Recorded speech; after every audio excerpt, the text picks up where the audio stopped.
This is Happiness Solved with America's happiness coach, Sandy Scarlatta.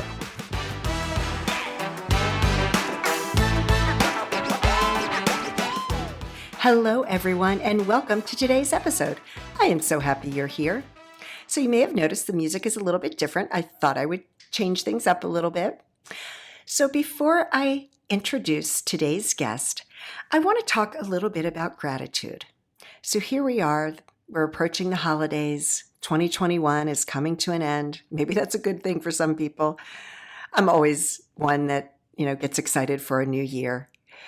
So gratitude is the quickest way to shift your thoughts from maybe negative or stressful into a positive state. There's always other people that have worse off circumstances than you do. So while it's easy during the holidays because, we want everything to be special for your family. We want to get the perfect gift for people and things like that. And this year things may be a little bit different. As we all know, they're logistically, things are not getting to places the way that we're used to. We're not getting that instant gratification many times. So I just challenge everyone during this holiday season, throughout the day, as often as you need to, just take a few minutes and focus on everything that you have to be grateful for, because it really does shift your mood, your energy levels, your thoughts, because you have a choice. You have a choice as to whether or not it's going to be a merry season or if it's going to be a stressful season. I know for me personally, I choose to have a merry season and not let the stress get to me. So thank you so much for listening today, and I hope you enjoy this episode.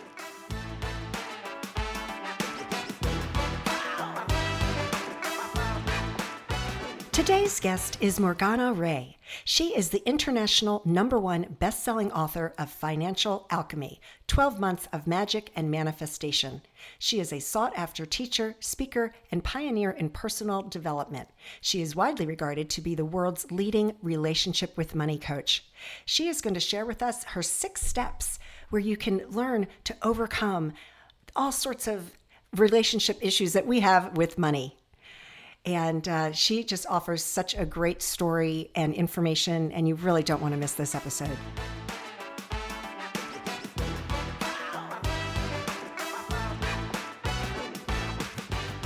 Hello, Morgana. How are you? Oh, it's so nice to see you. I'm doing great. Thank you. Oh, thank you so much for joining me today. It truly is an honor. Thank you. Really appreciate it. My pleasure. Yeah. So everybody has a story, right? That Yeah. brought them to where they are today. So tell me about yours, because you're kind of the bomb. I was looking at your website. So tell me your backstory and what brought you to where you are today. Oh, my goodness. And I love that you say everybody has a story, because I've been a life and business coach for more than 27 years now. And there's a lot of victim shaming in my industry, very, very well intentioned. But there's so much fear around, have to be high vibration, have to only have positive thoughts.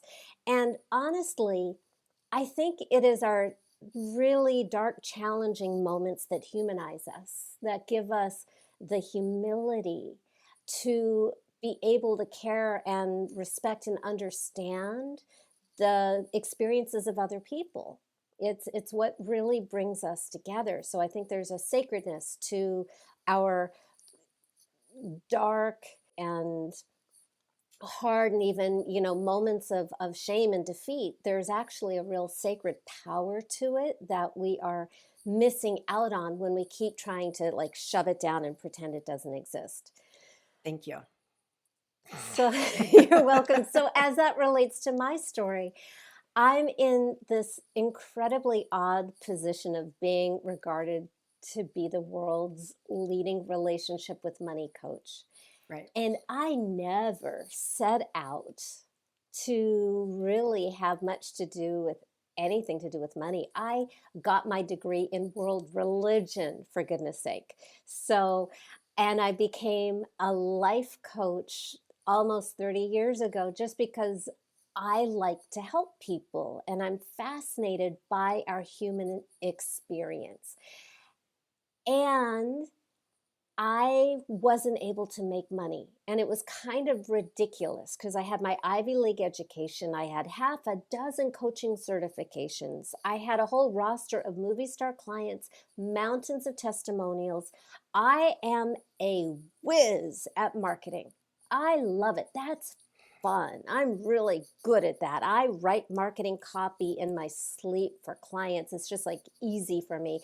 And I was living in Los Angeles, barely making $100 a month, which is, yeah, beat that. Beat that. Overachiever and failures unite, you know? So, and I was taking class after class thinking this will solve the problem. If I get another certification, I'm a master's practitioner, not only a master's practitioner in neurolinguistic programming, I'm a master trainer in neurolinguistic programming and a relationship coach. And I just kept piling on qualifications and skill sets. And then I would take more classes in marketing, classes in sales, and I'm making $100 a month. People wanted to hire me, but they were no match for my superpowers of money repulsion. And I, in my, addicts and alcoholics talk about hitting bottom. So like my professional bottom was I had taken this class on overcoming sales objections where they teach you all these like manipulative scripts for how to overcome people saying I can't afford it or I don't have time. And I'm a good student, so I followed those scripts, and 7 people in a row said they would hire me anyway, and 7 people in a row didn't show up and paid me 0. And that was like the final straw. That was like the last bit of hope, promise. You just, have a newsletter. I've had a newsletter since November 2002 and do this, do that. And you can do everything right in the world that you desire, deserve. If you are, because I love our conscious minds. I think, yes, I think people are so smart, and I love that. We're problem solvers. And the majority of our beliefs, attitudes, actions, and results, and when I say majority, I'm talking like 95 to 99% are going to come from below the surface. Right. The stuff that we're not aware of, that we have filed away for, our whole life. And so that's what I was doing, was I was like being the good girl, student, coach, professional. And what I didn't know was that I was doing everything in my power unconsciously to protect myself from money. And I'm not the only one, because I've coached thousands of people. And consciously, it doesn't really make sense. Why would we protect ourselves from money? We want money. It buys us stuff. It protects us to a degree.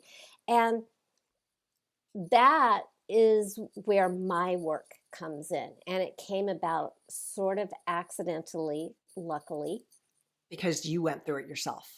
Because I went through it myself. And then I had to reverse engineer my experience so that I could translate it to serve others.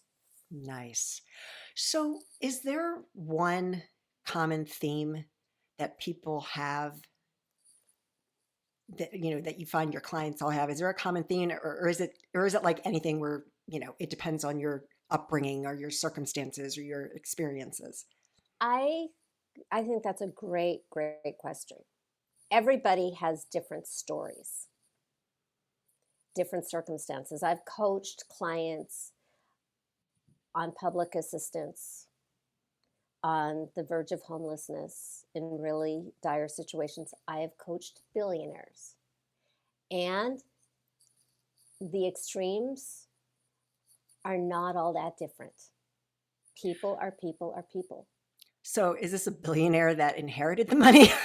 No. I feel like if a billionaire becomes a billionaire, like. No, he grew up in poverty. And by the way, I've had a couple of them.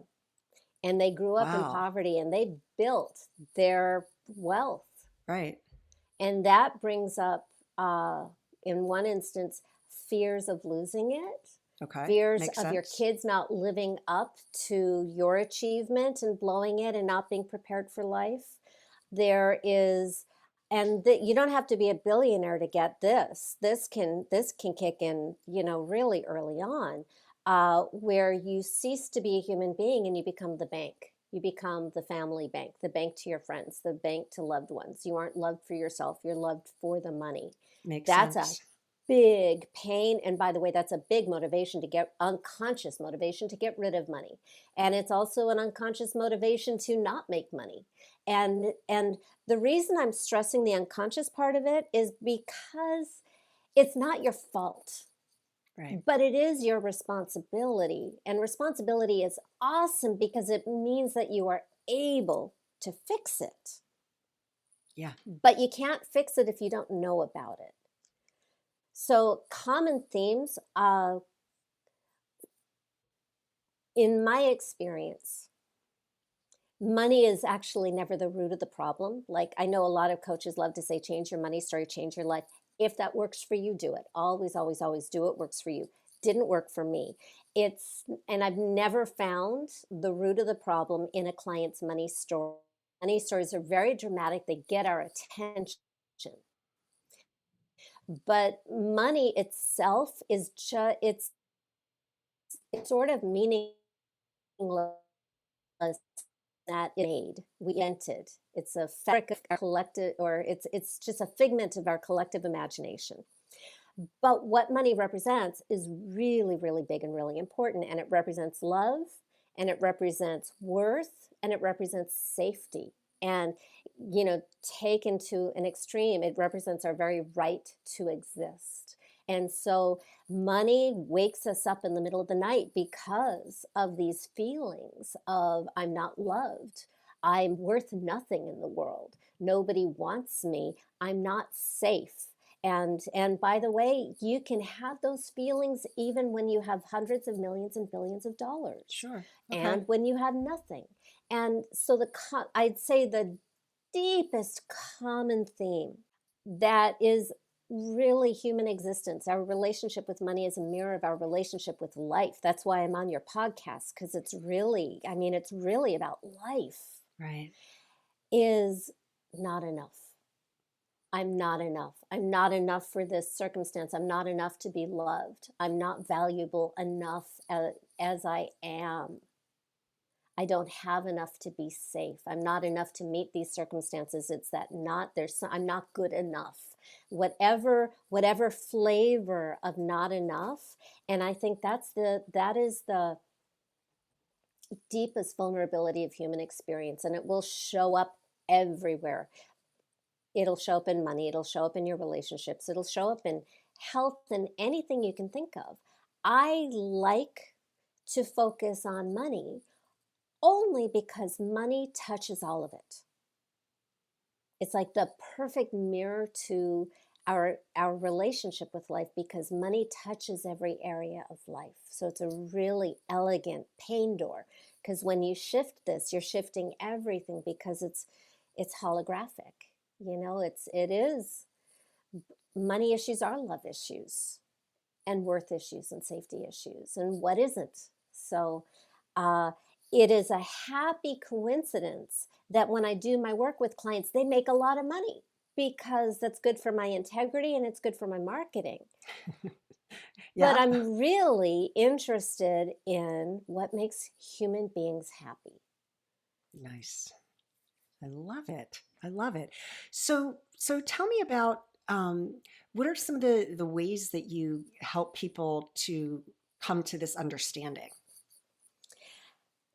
Clients come to me primarily through the pain door of money. There's some anxiety about not having enough, or not making as much as they should be, or it being way too hard, or it's getting in the way of love and relationships, so they're afraid they're going to lose it.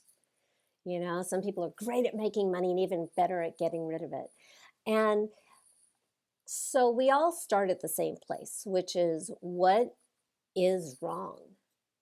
And this is kind of where I go in a different direction from a lot of my law of attraction friend coaches.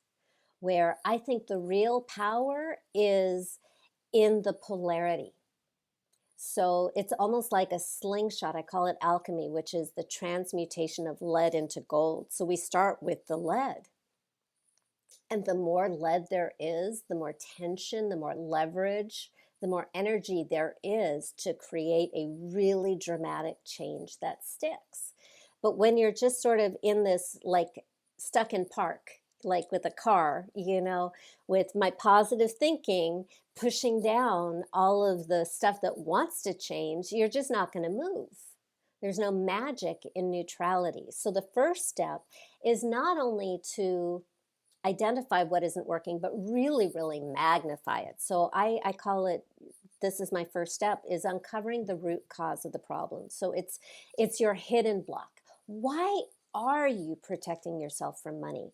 And we can start with negative experiences and beliefs around money, but I've never actually found the root cause in money itself. It's always the stuff that's behind it. So anything that you can think of right now that has ever made you feel unloved, not good enough, or unsafe becomes really, really valuable here.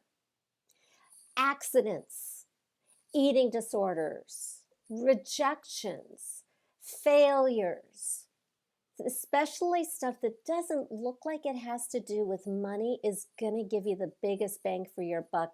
And the pun is 100% intended. I love it.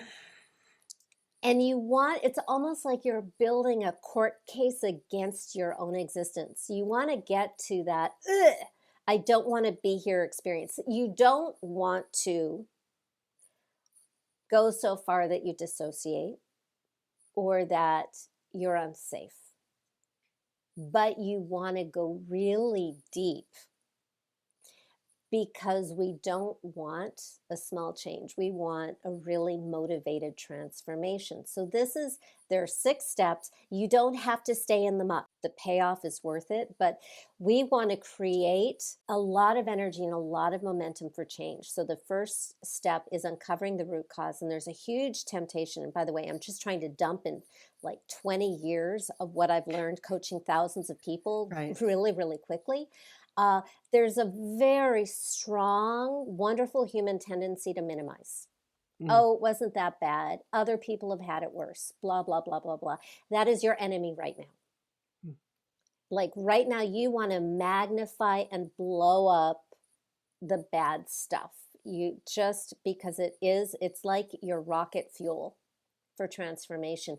And when you hit enough, by the way, extra points if you cry, not necessary, but extra credit for the good students, totally not necessary. But when you feel like, this is awful, make it stop. That's when we jump to step 2. And this is where things get really weird. What changed for me when I was in my super black, get me off planet Earth, I give up moment was I had a call with my coach. Yeah, I'm making $100 a month in one of the most expensive cities in the world that would not even come close to covering health insurance or car insurance or my rent or any of it. So I was like living on credit cards and borrowing and being a life coach, a really good one who was like, turning people who are not known into TV stars and movie stars and there's such a deep shame in telling people that you can help them with their lives, knowing that is true, having evidence that is true, and also knowing that you can't even support yourself is just such an awful place to be. So I know the shame of being a professional who can help other people with their lives, who has, and I'm not making a living. And that's a big inner conflict, huge shame. And I was just out of hope. I was doing everything I was told to do. And I know that conflict. And by the way, I'm sharing that for anybody who's listening, who's in that place. And honestly, I hope I'm like, I'm very competitive. I'm hoping that I can hold on to my crown as I was the biggest loser. Um, Punchline is I've made millions of dollars after this change, but we'll get to that later.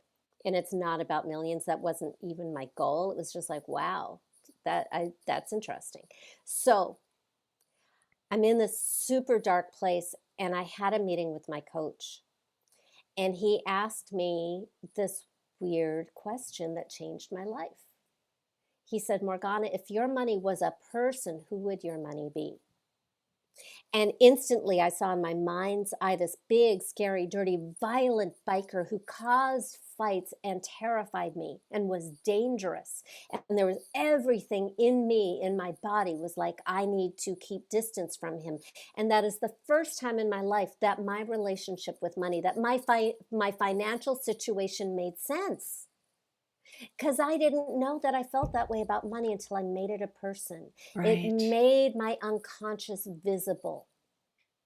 And it was only because I was already in such a dark place that it was able to jump to that person so easily, and he was so real. And I knew that if that was money, well, not only did it make sense that it wasn't in my life, but there was no possibility that I would ever let it into my life, and that relationship could not continue.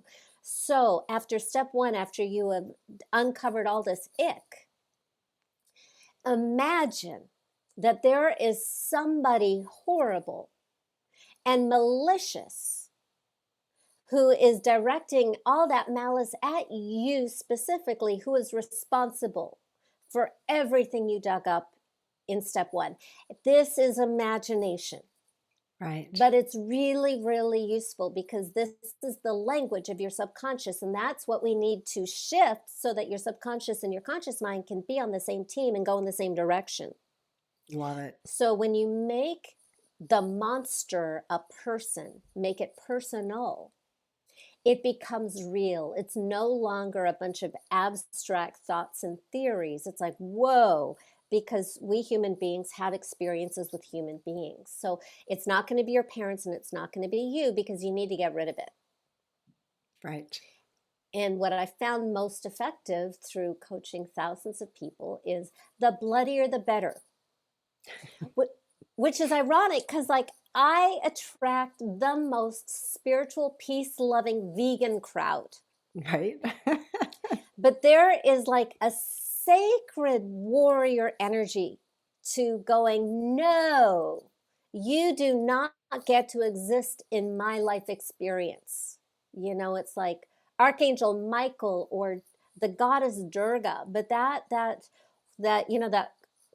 if I'm speaking to women, like that ferocious mom energy, but there's also like that for the guys, the Knight of the Round Table, fighting for the world you want to create. So there is a real powerful energy to slaying the money monster and making sure that there are no bloody bits left to reconstitute into some sort of money monster zombies. So step number 2 is giving personhood to the root cause, the money monster. Make it as big and bad and powerful and repulsive as you possibly can, because you're building up energy for change.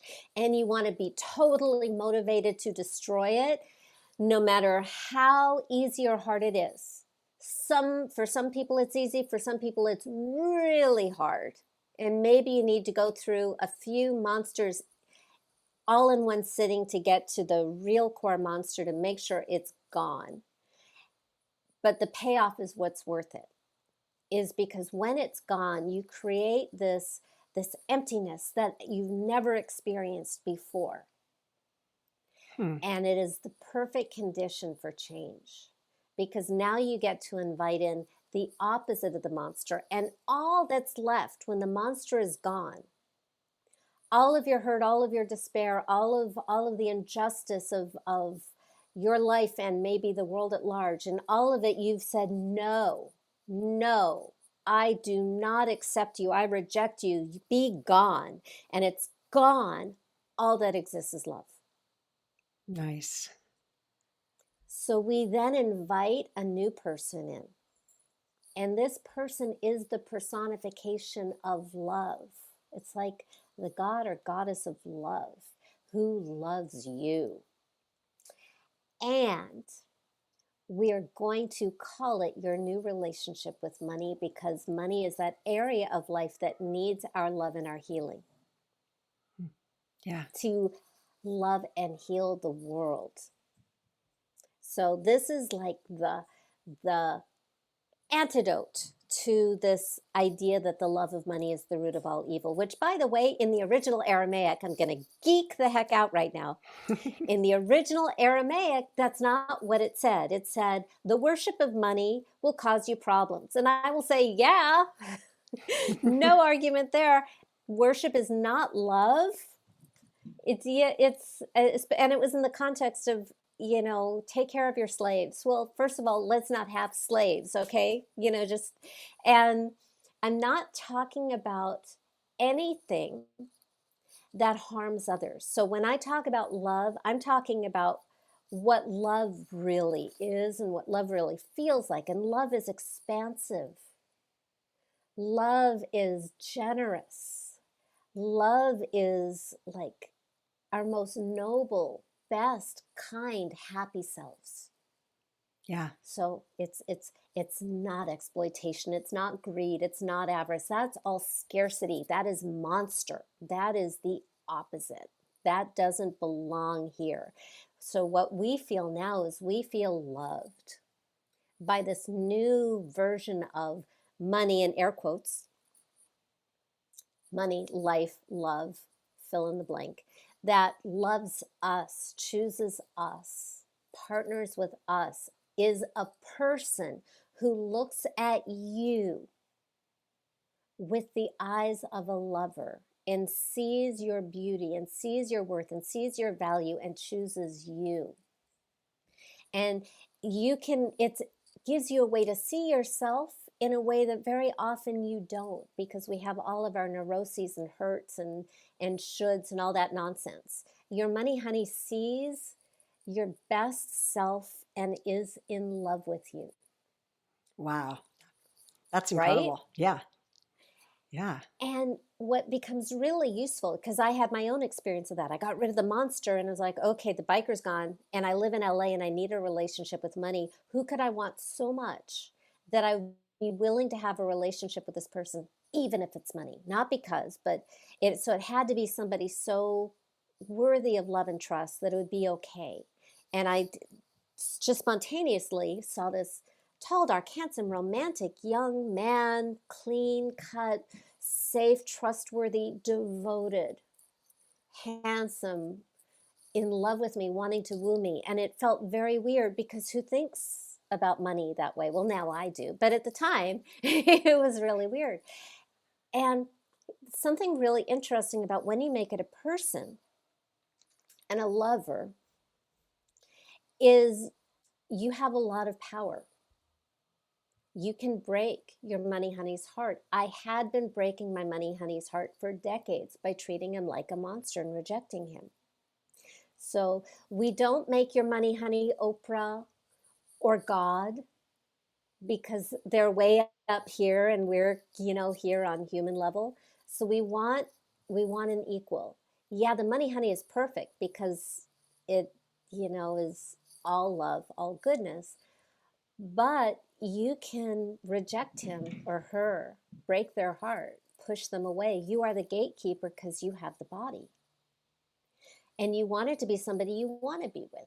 So when you have that, that's step 4. Then we get to jump to step 5, which is now you have somebody you can talk with. You can speak with. So when I was aware of like, wow, I've been hurting this guy's feelings for so long and I wanted to be with me. And even most important, he wants to be with me. I asked him, what do you need from me so you can stay with me? That's a very different question than what do you need from me so you can love me? And I bring that up because a lot of people mishear me when I say the question. Okay. So the love is there. That is by definition. That is like the number one rule of a money honey is he or she or they, pick your pronoun, love you. Right. want to be with you. That's a given. You don't have to earn that. That is there. But you have the power to push them away or let them in. So I think that's a great question to start with. The first answer I got was I need you to love me and I need you to stop treating me like a monster. And I got the deep, deep hurt and vulnerability in that question. So we negotiated an action plan. And by the way, this is concrete, measurable action. If you want real physical world results, to take real physical action, it lets you know, it tells you it's real. You know, it brings the abstract and the ether into physical form. Action is magical itself. So I made a deal with my money honey that next time he brought me a gift, I would say thank you. Gifts from him tended to look like people who wanted to hire me. So, like many healers, I had a lot of weirdness about charging. And because I didn't want to hurt people, I like to help. You know, that's fun. That's light. That's, you know, that's where I play. And I had this feeling like if I charged and I then I would hurt somebody and or they wouldn't like me and all that kind of stuff, which was really getting in the way of me helping people. So I made a deal with my money honey, and it wasn't about me at all. It was about being nice to him. That when somebody wanted to hire me and they asked me the most terrifying question in the human language, which is how much do you charge? I would simply tell them. You know, like, whoa, what a concept. With the energy of like, isn't he lovely? With the energy of thank you. Right. Instead of the energy of, oh, I'm so embarrassed and ashamed. I'm sorry I have to charge you this much money or whatever. Yeah, right. So I tried it out. And how I tried it out is 4 people within 24 hours, 4 people out of the blue reached out to me, inquiring, wanting to hire me. Nice. And because I was charging so much less than I should have been charging, I actually doubled my fee, which let me tell you was still way too low, but was terrifying for me. So 4 people hired me at double what I'd ever charged before within 24 hours after changing my relationship with money. And that was just the beginning because they kept coming. And so I started groups and I started waiting lists. And periodically, because we're talking years, the number that was so expansive and kind of scary but felt right would stop feeling right. And I would feel this like sinking in my chest of self-betrayal. And that was when I knew, oh, I need to raise my rates. And it just kept going. And that's so, and so I think I, as a throwaway earlier, said that I have made millions of dollars. And I only say that because it amazes me. You know, it just kind of shocks me. Well, it is it's never amazing. been about that. Yeah, but it's amazing. And I love that you share that because you're demonstrating that when you change your relationship with money, you know, money's going to come to you in more in a flowing way, which is what we want.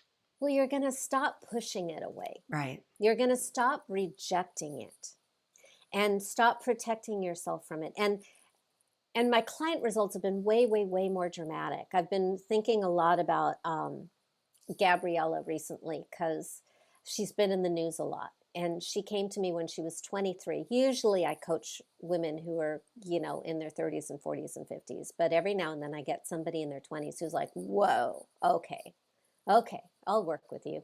And she grew up in poverty in Peru. And she's living in New York City, not only having to pay for herself, but send money to her parents at home. And she had graduated from NYU because she's just so committed and unstoppable that even, you know, she got financial aid and scholarships to go to NYU, but she was still 6 figures in debt when she graduated from NYU with, I think, a degree in communications and stuff like that. And she was getting nowhere getting in breaking into the field that she wanted. She had a bunch of just total soul crushing, hideous, dead end jobs. And that's when she hired me. And, you know, we did the inner work. I'm really good at like the marketing stuff, and where she wanted to go to into, overlapped with entertainment because she, was studying journalism and news and all that kind of stuff. But it was really the inner work, doing the one-on-one coaching, and then my Money Goddess retreat in that year. It was in Bali. And what was so interesting is when she got back from the Money Goddess retreat was when all these applications that she'd been sending out month after month after month, suddenly people, when she put Bali on her resume, suddenly she was getting interviews because people wanted to hear about Bali, right? And then she started getting hired and making loads of money, which created a new problem, what to do with the money. So she learned how to invest. And now, and by the way, we worked together in 2013. So that's, I think, 8 years ago. So, and worked together for about a year. Now, she's still a young woman, not as young, but still young. Now she is on the Forbes Finance Council, being on expert panels all the time, using the headshot that we took of her in Bali, and because she looks exactly the same. And she is the CEO of Latino Wall Street. Wow. Because she said to me, nobody that looks like her or is talking to people who look like her, teaching people who look like her how to invest. And Latin America is huge and has been ignored forever until her.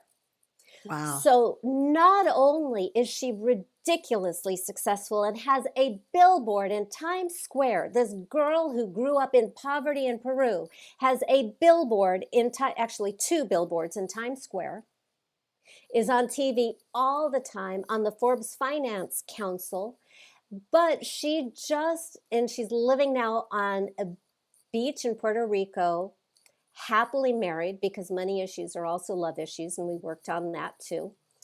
But she just got married for the second time to the same guy last weekend. Nice. And you know my story. I'm getting married 100 times in 100 countries to my husband. Oh, that's so cool. I slayed my love monster, and he showed up 2 months later. My husband. So.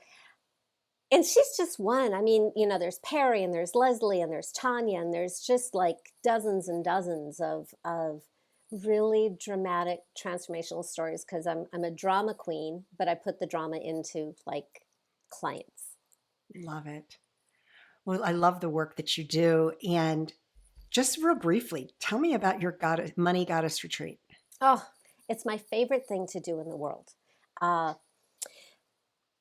Women leaders. And we show up in all sorts of forms, just we don't look alike at all. My last retreat, I had a vegan restaurateur from Italy and a humane, holistic, sustainable earth cattle rancher from Idaho on the same retreat, and they are friends.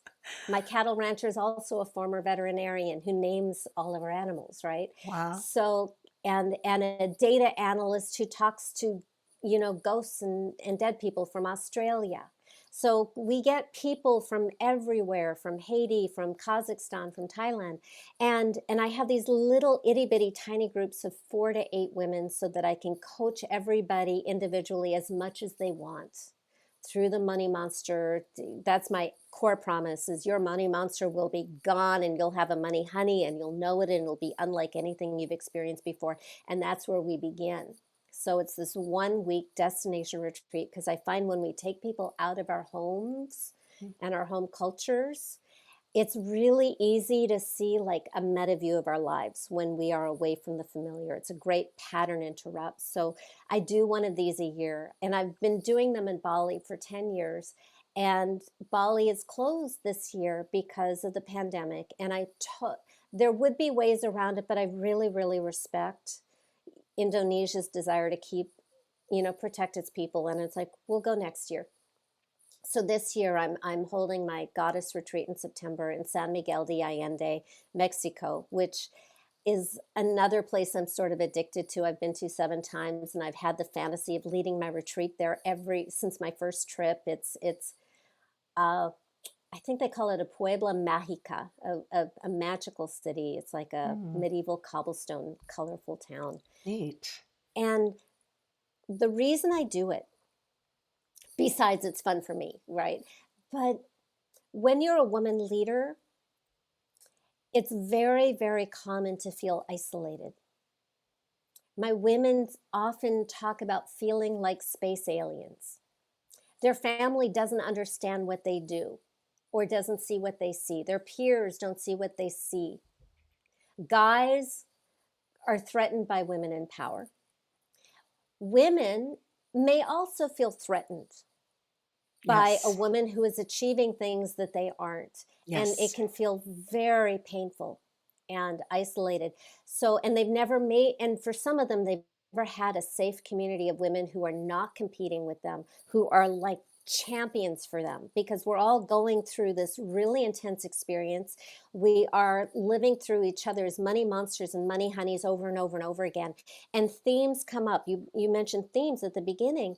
My favorite thing about doing this is every year, and I never know what it's going to be, but there's going to be some common theme from people whose lives and backgrounds couldn't be more different.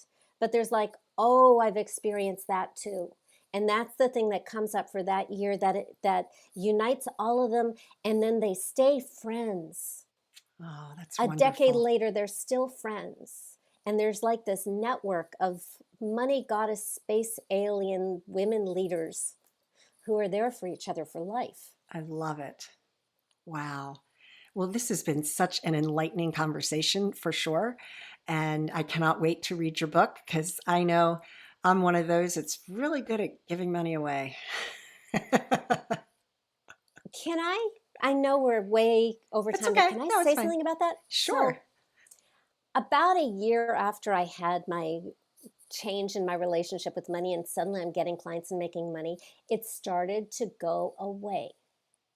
And I had to, and I really resisted this, but I finally had to like break down and have a fight with my money honey and say, what the heck is going on? And he pointed out to me that in 3 instances, I had kept coaching clients who weren't paying me. And when I was doing that, I was telling him that he didn't matter. That people who didn't, I was basically, it was like I was cheating on my boyfriend with people who didn't value me. Wow. And I was like, whoa, oh my God, you're right. I felt like such a heel, because I thought, I was like, holy cow, you're totally right. I can't believe I did that. I'm so sorry. How do I make amends? I've been a creep. Yikes. What do I do now? And he said, you need to have a conversation with them and tell them they need to pay you, which honestly, if I enjoyed conversations like that, I wouldn't have been having this conversation with my money honey.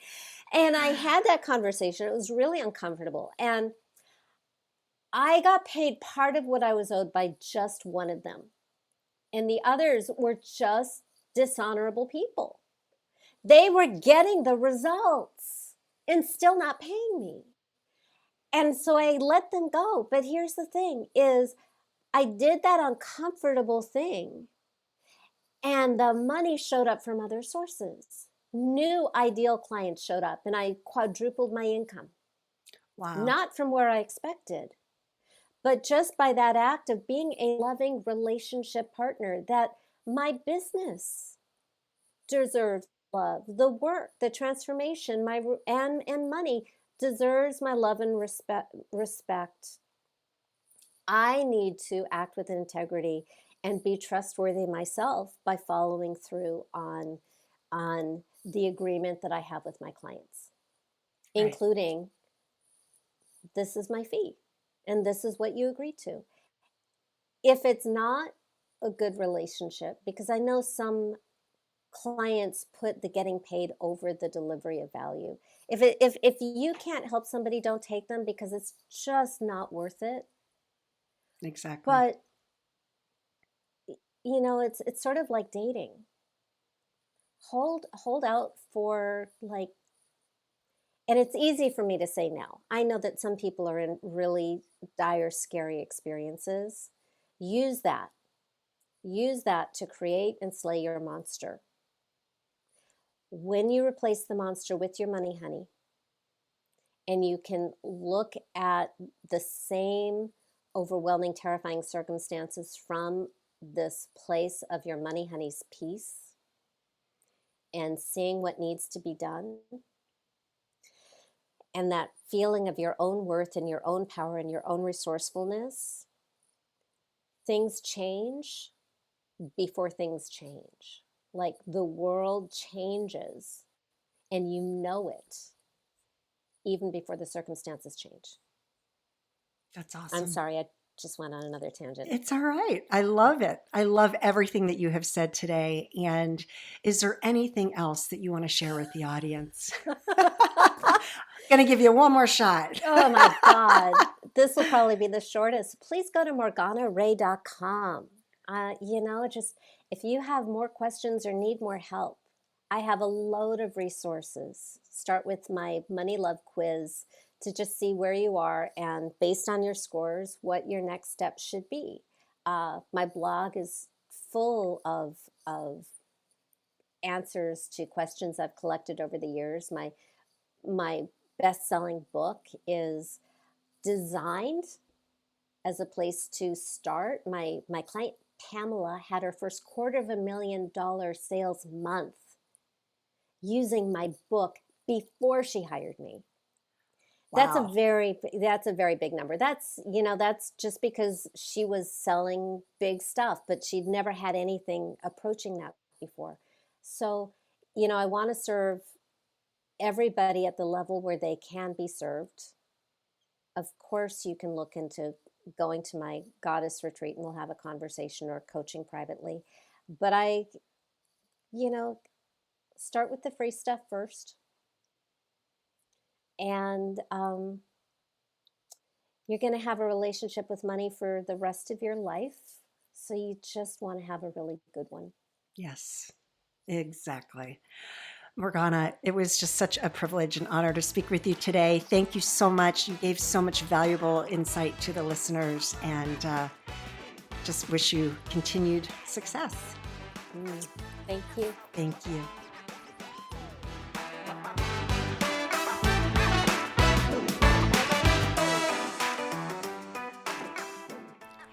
That was such an amazing interview with Morgana Rae, and I am just in awe of her and what she does, and I cannot wait to work on my relationship with money, because I think a lot of us have that, right? So you can find out more about Morgana Rae at her website, which is morganarae.com. So as always, thank you so much for joining me today. And you can learn more about me at my website, which is sandyscarlotta.com. My book, Happiness Solved, Climbing 100 Steps, can be found on Amazon and Barnes & Noble. And I really hope that you and your family are safe and healthy, and that your life is filled with peace, joy, and happiness. Take care, everyone.